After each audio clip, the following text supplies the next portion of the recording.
Okay sir, okay sir. Camera off பண்ணிக்கலாங்க sir.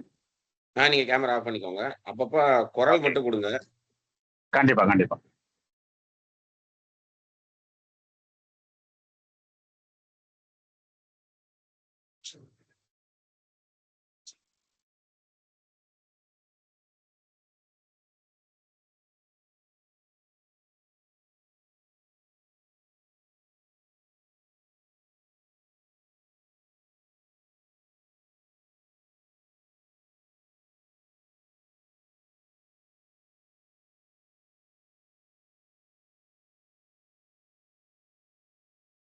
சரி. முதல்ல வந்து நம்ம ஜோசியத்தோட அறிமுகம் என்னங்கிறத பார்ப்போம்.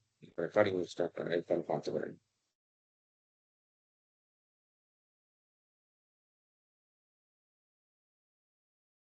ஓகே. முதல்ல ஜோசியத்தோட அறிமுகம்னா என்னன்னு பார்ப்போம். ஜோதிடம் அப்படிங்கிறது என்ன அப்படின்னா, நம்ப உலகத்த வந்து மையப்பகுதியா வச்சு, உலகத்த சுத்தி இருக்கக்கூடிய கிரகங்கள், அதுக்கப்புறம் இருக்கக்கூடிய விண்மீன்கள், அதுக்கப்புறம் இருக்கக்கூடிய உபகிரகங்கள், அதெல்லாம் வந்து எந்த விதமான தாக்கத்த மனிதர்கள் மேல் செலுத்துது அப்படிங்கிறத முன்கூட்டியே அறிஞ்சுக்கிறது தான் ஜோதிடமாகும். அதுதான் ஜோசியத்தோட அறிமுகமே. அத எப்படி நம்ம யூஸ் பண்ணிக்கிறோம் அப்படிங்கிறத பொறுத்து தான் நம்மளோடது இருக்கு. நல்லதா யூஸ் பண்ணா ஜோதிடம் நல்லதே செய்யும். ஓகேங்களா? இப்போ ஜோசியத்த நம்ம 3 வகையா பிரிக்கலாம். அதாவது 3 இதா பிரிச்சுக்கலாம். முதல்ல ஒரு ஜாதகம், தசாபுத்தி, கோச்சாரம். அதுக்கப்புறம் 4வதா எந்திரங்கள், மந்திரங்கள், பரிகாரங்கள். ஓகேங்களா? இப்போ ஒரு ஜாதகத்த நம்ம காரோட கம்பேர் பண்றோம்.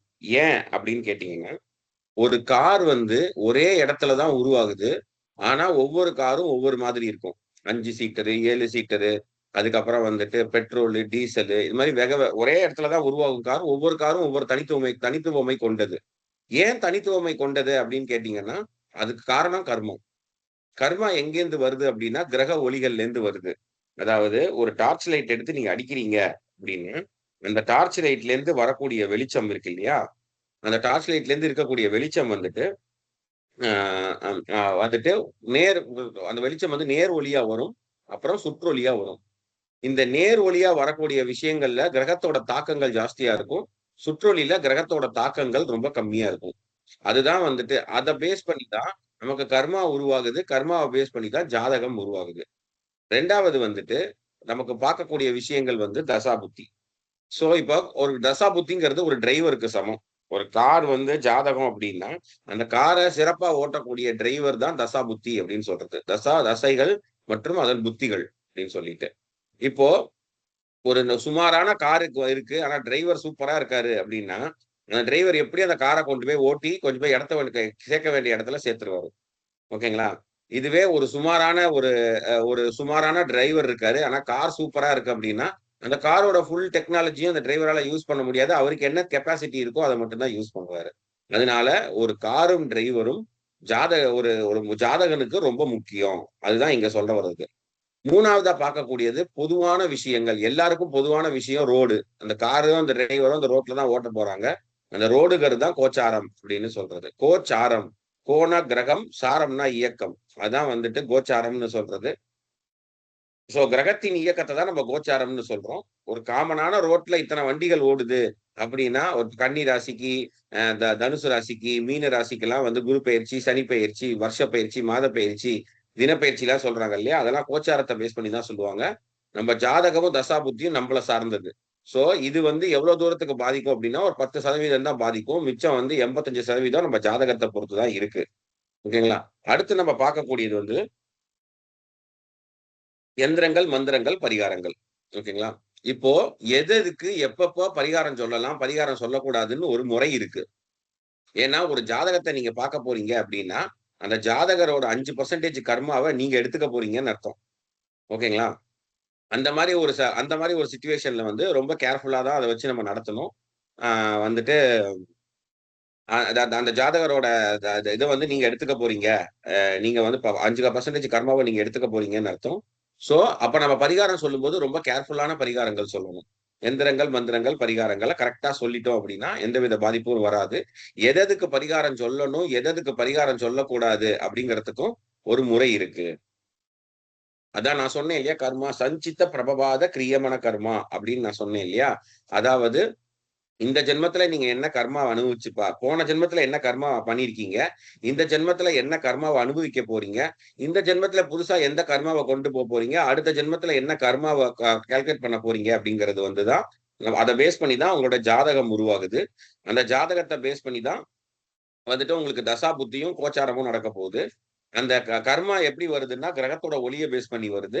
கிரகத்தோட ஒளியை எப்படி கால்குலேட் பண்ணலாம்னா அதோட டிகிரியை வச்சு கால்குலேட் பண்ணலாம். இதுல ஏதாவது கேள்விகள் இருக்கா சார் உங்களுக்கு? Sir okay sir, okay sir.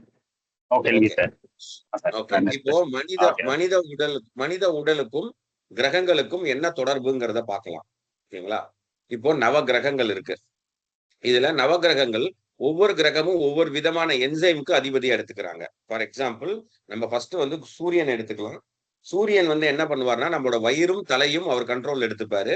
So சூரியன் வந்து நல்லா இருந்தா வயிறும் தலையும் எந்த பிரச்சனையும் இருக்காது. சூரியன் சரியில்லைன்னா வந்துட்டு வயிறுக்கும் தலைக்கும் பிரச்சனை பண்ணுவாரு. அப்புறம் ப்ராப்ளம் கிரியேட் பண்ணுவாரு. அவர் வந்து யூவி ரேஸ் அப்படிங்கிற கூடிய விஷயத்த வந்து நம்ம உடம்புல ஆதிக்கத்தை அத ஒளியை வந்து செலுத்துவாரு. அது தேவைதான், ஆனா ஒரு அளவுக்கு தான் தேவை. சோ இப்ப சூரியன் வீக்கா இருந்துச்சுன்னா இந்த ரேஸ் இல்லாமலே போகலாம். சூரியன் ஜாஸ்தியா நல்ல பவர் ரொம்ப ஸ்ட்ராங்கா இருந்தா இந்த ரேஸ் நம்ம உடம்புக்குள்ள ஜாஸ்தியாவும் வரலாம். சோ அதை வந்து நம்ம எப்படி அந்த கண்ட்ரோல் பண்ணிக்கலாங்கிறத பார்க்கலாம். அதுக்கப்புறம் 2வது வந்து குரு வந்து இதயம், பித்தப்பை, கல்லீரல் இது 3த்தையும் தான் அவர் வந்து ஆதிக்கம் செலுத்துவாரு. பிளஸ் வந்து என்சைம்ஸ் வந்து மீத்தேன் வந்து சொல்லுவாரு. உலகத்துல எந்த உயிர் உருவாகணும் அப்படின்னாலும் மீத்தேன் ரொம்ப முக்கியம். அந்த மீத்தேன் தான் அவர் வந்து இது பண்ணுவாரு. சோ அந்த அதனாலதான் குருவை வந்துட்டு புத்திரகாரகன்னு சொல்றாங்க. இந்த மீத்தேன் எப்படி உருவாகுதோ, இந்த மீத்தேன் எப்படி நம்ம உடம்புல வந்து உருவாகி வருதோ அதை பொறுத்து தான் நமக்கு வந்து இது இருக்கு. வந்து உயிர்ப்பு சக்தி எப்படி இருக்குங்கிறது இருக்கு. செல்வமும் அதை பேஸ் பண்ணி தான் இருக்கு அப்படின்னு சொல்றாங்க. 3வதா நம்ம பார்க்கக்கூடியது சந்திரன். நம்ம மூளைக்கு சம்பந்தப்பட்டவர் மனோகாரகன். தாய்க்கு சொந்தக்காரகன் சந்திரன். ஓகேங்களா? நீங்க எவ்வளவு சந்தோஷமா இருக்கீங்கிறத வந்து நம்ம உடம்புல இருக்கிற செரோட்டினின் அப்படிங்கிற ஒரு ஹாப்பி ஹார்மோனை பேஸ் பண்ணி தான் சொல்றது. அந்த செரோட்டினின் வந்துட்டு என்ன சொல்றது அப்படின்னு பாத்தீங்கன்னா, நீங்க எப்படி சந்தோஷமா இருக்கீங்களா, எப்பவும் சேடா இருக்கீங்களான்னு அதை பேஸ் பண்ணி தான் இருக்கு. இந்த செரோட்டினின் எப்படி உருவாகுதுங்கிறத பொறுத்து தான் உங்க லைஃப் வந்து எப்படி இருக்க போகுது அப்படிங்கிறத சொல்லிடலாம். சோ சந்திரன் ஸ்ட்ராங்கா இருந்தா செரோட்டினின் நல்லா இருக்கும். சந்திரன் வீக்கா இருந்தா செரோட்டினின் இருக்காது. அதே மாதிரிதான் ராகு கேதுக்கும். ராகு டோப்பமைனும், கேது வந்து குளுக்கோமேட்டும் 2 பேரும் ஆதிக்கம் செலுத்துறாங்க. சோ டோப்பமைன்ங்கிறது வந்துட்டு இப்ப நம்ம நம்ம வச்சிருக்கோம் இல்லையா ஒரு அடிக்ஷன். சில பேர் தண்ணி அடிப்பாங்க, சில பேர் சிகரெட் குடிப்பாங்க, சில பேர் வேற விதமான கெட்ட வழக்கங்கள்லாம் வச்சிருப்பாங்க. ஆனா ஒரு விஷயத்த ரொட்டீனா பண்ணலைன்னா அவங்களால முடியாது. அதுக்கு காரணம் இந்த டோப்பமைன். ராகு வந்து அடிக்ஷனுக்கு சொந்தக்காரர். டோப்பமைன் எந்த அளவுக்கு ராகு வீக்கா வராரோ அந்த அளவுக்கு ஜாஸ்தி ஆயிடும் டோப்பமைன். சோ ராகு வந்து கொஞ்சம் ஸ்டேபிளா இருக்கிற வரைக்கும் தான் டோப்பமைன் ஸ்டேபிளா இருக்கும். அடுத்து வந்து கேது வந்து குளுக்கோமேட். ஓகேங்களா? சோ இப்ப இந்த இந்த இந்த கேது வந்து என்னன்னு சொன்னீங்கன்னா, குளுக்கோமேட் நம்ம உடம்புல குறைஞ்சிச்சு அப்படின்னா நமக்கு ஒரு விரக்தி மனப்பான்மை உடம்புல வர ஆரம்பிச்சிடும். அதேதான் கேதுவும் பண்ணக்கூடிய விஷயங்கள். வந்துட்டு வந்துட்டு கேது வந்து ஸ்ட்ராங்கா இருந்தார் அப்படின்னா நம்ம நம்ம நார்மலா எல்லாரோடையும் ஒரு பற்றோட இருப்போம். குளுக்கோமேட் குறைஞ்சு போச்சு, கேது வீக்கா இருக்கு அப்படின்னா உங்களுக்கு யார் மேலேயுமே பற்று இருக்காது. ஒரு விரக்தியான மனநிலைமைக்கு போயிடுவீங்க. அதே மாதிரிதான் புதன், நரம்பு மண்டலம். புதன் ஸ்ட்ராங்கா இருந்தா நம்ம நரம்பு மண்டலம் ஸ்ட்ராங்கா இருக்கும். அப்புறம் உடம்புல மெலனினும் சுரக்கும். இல்ல புதன் வீக்கா இருக்காரு அப்படின்னா நரம்பு மண்டலம் வீக்கா போயிடும். மெலனின் சுரக்கிறது கம்மியாயிரும். இவங்க பாத்தீங்கன்னா கை நடுக்கம், இந்த வந்து சின்ன வயசுலயே வந்து தலைவலி இதெல்லாம் சொல்ல ஆரம்பிச்சிருவாங்க. அதுக்கப்புறம் வந்து சுக்கிரன், ஆக்சிடாக்சின் இது வந்து இனப்பெருக்கத்துக்கு உண்டான ஒரு சுரபி. சோ இனப்பெருக்கத்துக்கு உண்டான இன்ட்ரெஸ்ட் வந்து சுக்கிரனோட இதுதான் இருக்கும். பிட்யூட்டரி கிளாண்ட்ல இருந்தா இது உருவாகுது. சோ சுக்கிரன் ஸ்ட்ராங்கா இருந்தாருன்னா இது ஓகே. சுக்கிரன் வீக்கா இருந்தானே அது ஓகே இல்ல. அதுக்கப்புறம் வந்துட்டு செவ்வாய் வந்து ரத்த அணுக்கள், சிவப்பு ரத்த அணுக்கள், நோர்போஃப்ரைன் அப்படின்னு சொல்றது. சோ நம்ம ரத்தத்தை பாதிக்கக்கூடியது. சோ செவ்வாய் வீக்கா இருந்தாருன்னா ரத்தத்துல பாதிப்பு இருக்குன்னு அர்த்தம். அதுதான் செவ்வாய் தசைன்னு செவ்வாய் தோஷம் அப்படின்னு சொல்றாங்க. சோ ரத்தத்துல பாதிப்பு இருக்கும் அந்த இதுல இருக்கிறதுனாலன்னு சொல்லிட்டு. அதுக்கப்புறம் வந்துட்டு செவ்வாய் நல்லா இருக்காருன்னா ரத்தத்துல எந்த பாதிப்பும் இருக்காது. அது பாட்டு ஸ்ட்ராங்கா இருக்கும். அதுக்கப்புறம் சனி வந்து நம்ம கால்களை குறிக்கிறது. அப்புறம் வந்து நம்ம நுரையீரலை குறிக்கிறது. ஓகேங்களா? சோ சனி ஸ்ட்ராங்கா இருந்தா நுரையீரல் ஸ்ட்ராங்கா இருக்கும். சனி வீக்கா இருந்தா நுரையீரல் வீக்கா போயிடும். ஏதாவது கேள்வி இருக்கா சார் இதுல? Okay sir. No sir. No கேள்வி சார். கரெக்டா போயிட்டு இருக்கு சார். Okay right. சரி அடுத்து வந்துட்டு நம்ம பார்க்கக்கூடியது 12 ராசிகள். மேஷம், ரிஷபம், மிதுனம், கடகம், சிம்மம், கன்னி, துலாம், விருச்சிகம், மகரம், கும்பம், மீனம். இந்த 12 ராசிகள். இதை நீங்க மனப்பாடம் பண்ணி வச்சுக்கணும். அதே மாதிரி கிரகங்கள்ல 9. சூரியன், சந்திரன், செவ்வாய், புதன், குரு, சுக்கிரன், சனி இவங்கெல்லாம் வந்துட்டு உருவமுள்ள கிரகங்கள். ராகுவன், கேது உருவம் இல்லாத கிரகங்கள். ஓகேங்களா? அதுக்கப்புறம் வந்து யுகங்கள் 4 இருக்கு. கிருத துவாபர கலியுகம்னு 4 யுகம் இருக்கு. இப்ப நம்ம கலியுகத்துல இருக்கோம். கிருத யுகத்துல என்ன சொல்லுது அப்படின்னா 80% நல்லவர்கள் இருந்தாங்க, 20% கெட்டவர்கள் இருந்தாங்க அப்படின்னு சொல்றது. அப்புறம் கிரேதா யுகத்துல வந்து என்ன சொல்றது அப்படின்னா வந்துட்டு 60% நல்லவங்க இருந்தாங்க, 40% கெட்டவங்க இருந்தாங்கன்னு சொல்றது. துவாபர யுகத்துல 40% நல்லவங்க இருந்தாங்க, 60% கெட்டவங்க இருந்தாங்கன்னு சொல்றது. எக்ஸாம்பிளுக்கு வந்து கௌரவர்கள் அண்ட் பாண்டவர்கள் சேனை. கௌரவர்கள் சதவீதம் 40%, கௌரவர்களோட சேனை வந்து 60% சொல்றது. அதான் சூக்ஷமா சொல்லியிருக்காங்க நம்ம கிட்ட. அதுக்கப்புறம் கலியுகத்துல 20% நல்லவங்க இருப்பாங்க, 80% கெட்டவங்க தான் இருப்பாங்க. அதை நீங்க வந்து தெரிஞ்சுக்கணும். அப்புறம் வருஷங்கள் 60. இதுக்கும் ஜோசியத்துக்கும் சம்பந்தம் கிடையாது. ஆனா ஒரு பஞ்சாங்கம் பார்க்கும் முறை வரும்போது உங்களுக்கு இந்த 60 வருஷங்களும் தெரிஞ்சுக்கணும். இதுவும் மனப்பாட பகுதி தான். ஓகேங்களா? அதுக்கப்புறம் 27 நட்சத்திரம் இருக்கு. ஒவ்வொரு நட்சத்திரத்துக்கும் 4 பாதங்கள் இருக்கு. ஆக 27 × 4 வந்துட்டு 108 பாதம். இந்த 108 பாதத்தையும் 12 ராசிக்குள்ள அடைச்சிட்டோம் அப்படின்னா, எப்படி அடைக்க போறோங்கிறத தெரிஞ்சுக்கிட்டோம் அப்படின்னா, அதுதான் வந்து ஜோசியத்துக்கு உண்டான முதல் படி. இந்த நவ கிரகங்களையும் இந்த 27 நட்சத்திரத்தையும் நீங்க வந்து ஒரு இடத்துல வச்சு அடைச்சிட்டீங்க, வந்துட்டு ஒரு 12 ராசிக்குள்ள கொண்டு வந்துட்டீங்க அப்படின்னா ஜோசியத்தை கத்துக்கிட்டீங்கன்னு அர்த்தம். இந்த 27 நட்சத்திரம் இங்க இருக்கு. நம்ம அடுத்த ஸ்லைட்ல எப்படி அந்த இதுல பார்க்கலாம். அதாவது 27 நட்சத்திரம், ஒரு நட்சத்திரத்துக்கும் 4 பாதம்னா 108 பாதம் வரும். ஒரு ராசிக்கு 9 பாதம் அப்படிங்கிற மாதிரி வரும். அந்த 9 பாதம் என்னங்கிறத நான் உங்களுக்கு அடுத்த ஸ்லைட்ல சொல்லிடுறேன். ஓகே, இப்போ நம்ம நட்சத்திரத்தை படிப்போம். அஸ்வினி, பரணி, கிருத்திகை, ரோகிணி, மிருகசீஷம், திருவாதிரை, புனர்பூசம், பூசம், ஆயில்யம், மகம், பூரம், உத்திரம், அஸ்தம், சித்திரை, சுவாதி, விசாகம், அனுசம், கேட்டை, மூலம், பூராடம், உத்திராடம், அவிட்டம், திருவோணம், சதயம், பூரட்டாதி, உத்திரட்டாதி, ரேவதி. இதுதான் இந்த 27 நட்சத்திரமும். இதுதான் இந்த நட்சத்திரத்தை அடைக்கிறதுக்கு உண்டான டேபிள். ஓகேங்களா? சோ இந்த டேபிள்ல எப்படி வந்திருக்குன்னு பாருங்க. ஃபர்ஸ்ட் அஸ்வினி 4 பாதமும் மேஷத்துக்கு வந்துருச்சு, பரணி 4 பாதமும் மேஷத்துக்கு வந்துருச்சு. ஆக மொத்தம் 8 பாதம் போயிடுச்சு. கிருத்திகை 1 இங்க வந்துருச்சு. மிச்சம் இருக்கிற பாதம் எல்லாம் அடுத்த ராசிக்கு போயிடும். இப்படியே ஒவ்வொரு நட்சத்திரமா நீங்க 9 பாதமா எழுதிட்டு வந்தீங்க வரிசையா அப்படின்னா கரெக்டா ரேவதியில வந்து மீனத்துல முடிஞ்சிடும். ஓகேங்களா? ஏதாவது கொஸ்டின்ஸ் இருக்கா sir? Okay sir. Okay okay sir. அடுத்து வந்துட்டு நம்ம பார்க்கக்கூடியது திதி, யோகம், கரணம். சோ நம்ம பஞ்சாங்கம்னு சொல்றோம் இல்லையா? சோ ஒரு பஞ்சாங்கத்திலே 2 வகை இருக்கு. வாக்கியம், திருக்கணிதம் அப்படின்னு சொல்லிட்டு. அகத்தியர் வந்து தன்னுடைய சிஷியர்களுக்கு வந்து வாக்கியமா சொன்னதுதான் வாக்கிய பஞ்சாங்கம். இன்னைக்கு தமிழ்நாட்டுல மட்டும்தான் இந்த வாக்கிய பஞ்சாங்கம் ஃபாலோ பண்றாங்க. உலகம் பூரா திருக்கணிதத்துக்கு மாறிட்டாங்க. ஏன்னா இந்த வாக்கிய பஞ்சாங்கம் எழுத ஆரம்பிச்சு 5000 வருஷம் ஆயிடுச்சு. அதுல சின்ன சின்ன மிஸ்டேக்ஸ் இருக்குங்கிறத கண்டுபிடிச்சு இன்னைக்கு இருக்கிற டெக்னாலஜி மூலியமா ஒரு ஜாதகத்தை அனாலிசிஸ் பண்ணி கொண்டு வந்துட்டு அவங்க எழுதுறது தான் வந்து வாக்கியமா திருக்கணித பஞ்சாங்கமும். வந்துட்டு இந்த திருக்கணிதத்துல வந்து திருத்தி அமைக்கப்பட்ட கணிதம், அதனாலதான் அதுக்கு திருக்கணிதம்னு வந்தது. சோ இப்ப மொத்தம் நம்ம கிட்ட வந்து 5 விஷயம் பஞ்சாங்கத்துல பார்க்கணும். திதி, யோகம், கரணம், வாரம், நட்சத்திரம். ஓகேங்களா? வாரம்ங்கிறது நமக்கு தெரியும், 7 வாரத்துக்கு 7 நாளுங்கிறது தெரியும். நட்சத்திரம் போன இதுல பார்த்துட்டோம். இப்போ திதி, யோகம், கரணம் பார்ப்போம். சோ ஒவ்வொரு திதி ஒவ்வொரு திதியும் வந்துட்டு மொத்தம் 15 திதி இருக்கு. முதல் திதி அமாவாசை இல்ல பௌர்ணமி ஆரம்பிக்கும். அதுக்கப்புறம் அடுத்தடுத்த நாள் வந்து திதிகள் மாறிக்கிட்டே போகும். கரெக்டா ஒரு மாசத்துக்கு 2 திதி வந்துடும். ஓகேங்களா? பௌர்ணமி, அமாவாசை வந்துடும். அதுல இருந்து 2 வந்துடும். சோ அமாவாசை, பிரதம, த்விதியை, திருதியை, சதுர்த்தி, பஞ்சமி, ஷஷ்டி, சப்தமி, அஷ்டமி, நவமி, தசமி, ஏகாதசி, துவாதசி, திரியோதசி, சதுர்தசி. ஸோ சதுர்தசினா 14வது நாள்.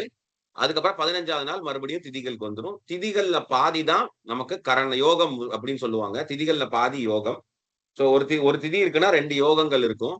அதுக்கப்புறம் யோகங்கள்ல பாதி தான் கரணம். இந்த திதி, யோகம், கரணம் நீங்க மனப்பாடம் பண்ணி வச்சுக்கணும். எப்படி திதிகளை கால்குலேட் பண்றது, திதிகளோட பலன் என்னங்கிறத நம்ம தனி கிளாஸ் இருக்கு, அது நான் அதுல சொல்லித்தரேன் உங்களுக்கு. ஓகேங்களா? அடுத்து நம்ம பார்க்கக்கூடியது குளிகன். குளிகனை வந்து சனியோட புத்திரன் அப்படின்னு சொல்லுவாங்க. வந்துட்டு குளிகன் அந்த டயத்துல வந்து குளிகையில வந்துட்டு ஏதாச்சும் நீங்க ஒரு விஷயம் பண்ணீங்கன்னா அது திரும்ப திரும்ப பண்ற மாதிரி வரும். அதனால குளிகையில ஒரு விஷயத்த பண்ணக்கூடாது. எந்த விஷயத்த பண்ணா நல்லா இருக்கும், ரெண்டாவது தடவை வந்தா நல்லா இருக்குமோ அந்த விஷயத்த மட்டும் பண்றது, வீடு கட்டுறது, வீடு ரிஜிஸ்டர் பண்றது, அப்புறம் கடன் அடைக்கிறது, கடன் வாங்கக்கூடாது, கடன் அடைக்கணும்.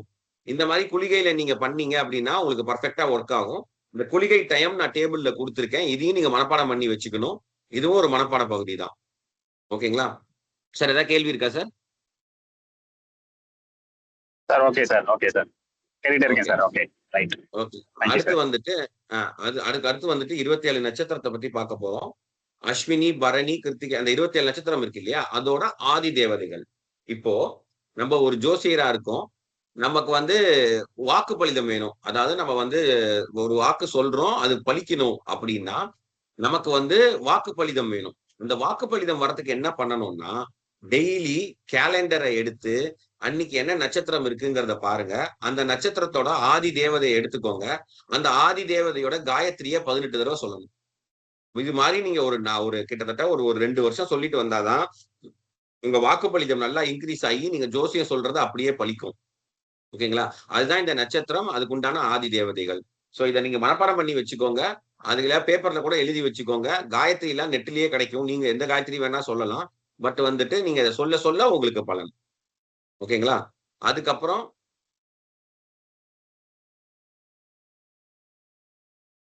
நட்சத்திரம் பார்த்தோம் இல்லையா? அந்த 27 நட்சத்திரத்துல எதெல்லாம் ஆண் நட்சத்திரம், எதெல்லாம் பெண் நட்சத்திரம், எதெல்லாம் அலி நட்சத்திரம் அப்படின்னு சொல்லியிருக்கேன். இதுக்கும் ஜோசியத்துக்கும் அவ்வளவா ஒண்ணும் பெரிய இதெல்லாம் கிடையாது. பெரிய சம்பந்தம்லாம் கிடையாது. பட் இப்போ ஒரு ஆணுக்கு வந்து எல்லா நட்சத்திரமுமே ஆண் கால் வாங்கியிருக்கு அப்படின்னா, அதாவது எல்லா கிரகமும் ஆண் நட்சத்திரத்திலேயே இருக்கு அப்படின்னா, அவங்க கல்யாண வாழ்க்கையில பாதிப்புகள் வரலாம். பெண்ணுக்கும் அதே மாரி தான். அந்த மாரி ஒரு அமைப்புக்காக இது படிச்சுக்கிறது. பட் இந்த நட்சத்திரத்த பத்தி தெரிஞ்சுக்கிறதுக்காக ஆண் நட்சத்திரம், பெண் நட்சத்திரம், அலி நட்சத்திரம் அப்படிங்கிறத சொல்லியிருக்கோம். அத நீங்க ஒரு தடவ பார்த்துக்கோங்க. மனப்பாட பகுதி தான். அதுக்கப்புறம் கிரகங்கள், அதோட தானியம், புஷ்பம். ஓகேங்களா? இப்போ ஒரு ஒரு கிரகம் வீக்கா இருக்கு அப்படின்னா, அந்த கிரகத்தோட தானியத்த நம்ம சாப்பாடா எடுத்துக்கணும். இல்ல தானமா குடுக்கணும்.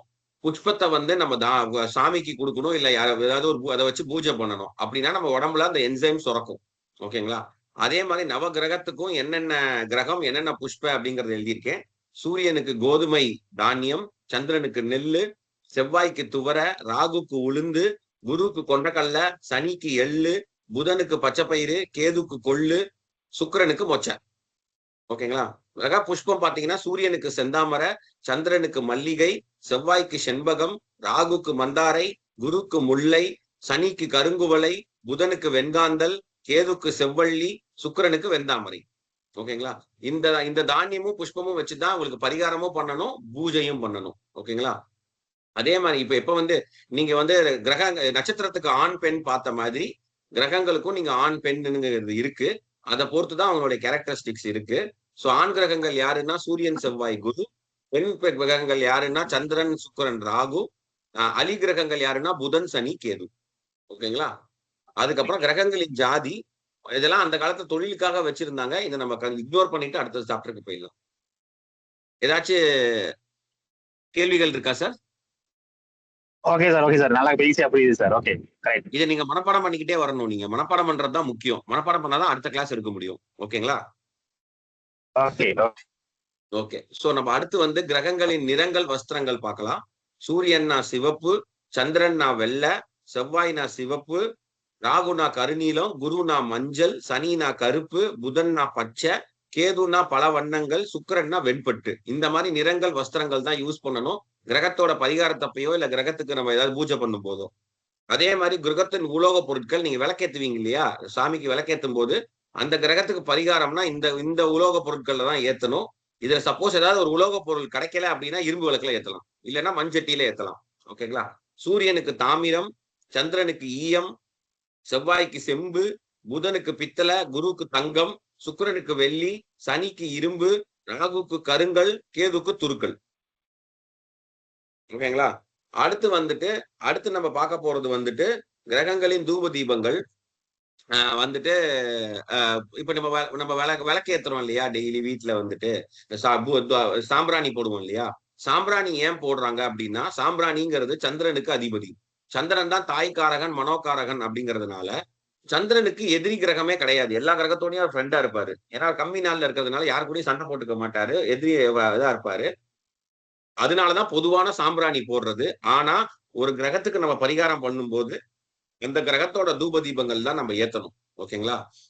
சூரியனுக்கு சந்தனம், சந்திரனுக்கு சாம்பிராணி, செவ்வாய்க்கு குங்கிலியம், புதனுக்கு கற்பூரம், குருக்கு ஆம்பல், சுக்கிரனுக்கு லவங்கம், சனிக்கு கருங்காலி, ராகுக்கு கடுகு, கேதுக்கு செம்மரம்.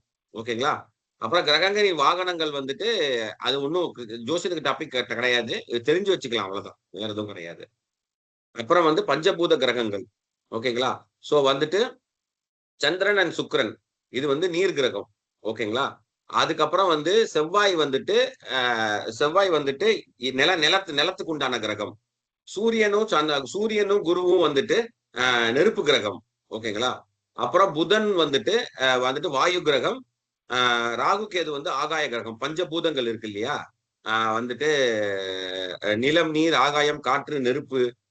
அதுதான் இந்த இடத்துல வந்திருக்கு. எந்தெந்த கிரகம் எந்தெந்த இதுக்கு எடுத்துக்கிறாங்க அப்படிங்கறதான் பாத்துக்கலாம். ஓகேங்களா? அப்புறம் கிரகத்தின் தன்மைகள். சரகிரகங்கள் அப்படின்னா எதை பத்தியும் கவலைப்பட மாட்டாங்க. தானே அந்த பலன்களை கொடுத்துருவாங்க. இதுதான் சரகிரகங்கள். ஸ்திர கிரகங்கள் என்ன பண்ணுவாங்க அப்படின்னு கேட்டீங்கன்னா, அடுத்த கிரகத்தை டிபெண்ட் பண்ணி கொடுப்பாங்க. அப்படி இல்லைன்னா தன்னுடைய பின்பாதியில கொடுப்பாங்க. தன்னுடைய பலன்களை. உபய கிரகங்கள்லாம் தன்னோட பின்பாதியில தான் அந்த கிரகங்களோட இதை கொடுப்பாங்க. ஓகேங்களா? அப்புறம் கிரகங்களின் சம்மித்து. சூரியன் எருக்கு, சந்திரன் முறுக்கு, செவ்வாய் கருங்காலி, புதன் நாய் உருவி, குரு அரசு, சுக்கிரன் அத்தி, சனி வன்னி, ராகு அருக்கு, கேது தர்பை. இதுதான் சம்மித்துகள். ஏதாவது கேள்வி இருக்கா sir? Sir okay sir, okay sir. No கேள்வி சார். சோ கிரகங்களோட திக்குகள் பார்க்கலாம், டைரக்ஷன்ஸ். ஓகேங்களா? அதை இதுவும் நீங்க மனப்பாடம் பண்ணி வச்சுக்கணும். கிரகத்தின் ஆதி தேவதையும் மனப்பாடம் பண்ணி வச்சுக்கணும். சூரியன்னா கிழக்கு, சந்திரன்னா வடமேற்கு, செவ்வாய்னா தெற்கு, புதன்னா வடக்கு, சுக்கிரன்னா தென்கிழக்கு, குருனா வடகிழக்கு, சனினா மேற்கு, ராகுனா தென்மேற்கு, கேதுனா வடமேற்கு. ஓகேங்களா? அதுக்கப்புறம் கிரகத்தோட ஆதி தேவதை எப்படின்னா, சூரியன்னா சிவன், சந்திரன்னா பார்வதி, செவ்வாய்னா சுப்பிரமணியர், புதன்னா தவழும் கிருஷ்ணர், குருன்னா பிரம்மா தட்சிணாமூர்த்தி, சுக்கிரன்னா தாயாருடன் விஷ்ணு, சனி ஹனுமான் ஐயப்பன், ராகு காளி துர்கை, கேது விநாயகர். ஓகேங்களா? அதுக்கப்புறம் ஒரு கிரகத்தோட ஆட்சி, உச்சம், நீச்சம், மூல திரிகோணம் பார்க்கலாம். நம்ம இப்ப நான் இது என்னங்கிறத சொல்லிடுறேன். இந்த டேபிளை மனப்பாடம் பண்ணிட்டீங்கன்னா உங்களுக்கு புரிஞ்சிடும். ஓகேங்களா? ஃபர்ஸ்ட் ஒரு கிரகம் உச்சமா இருக்கு அப்படின்னா அது உலகத்துக்கு ரொம்ப கிட்ட இருக்குன்னு அர்த்தம். நீச்சமா இருக்குன்னா அது உலகத்தை விட்டு ரொம்ப தூரத்துல இருக்குன்னு அர்த்தம். சோ உச்சத்துக்கு பக்கத்துல ஆட்சி வரும், மூல திரிகோணம் வரும். மூல திரிகோணம் பக்கத்துல ஆட்சி வரும்.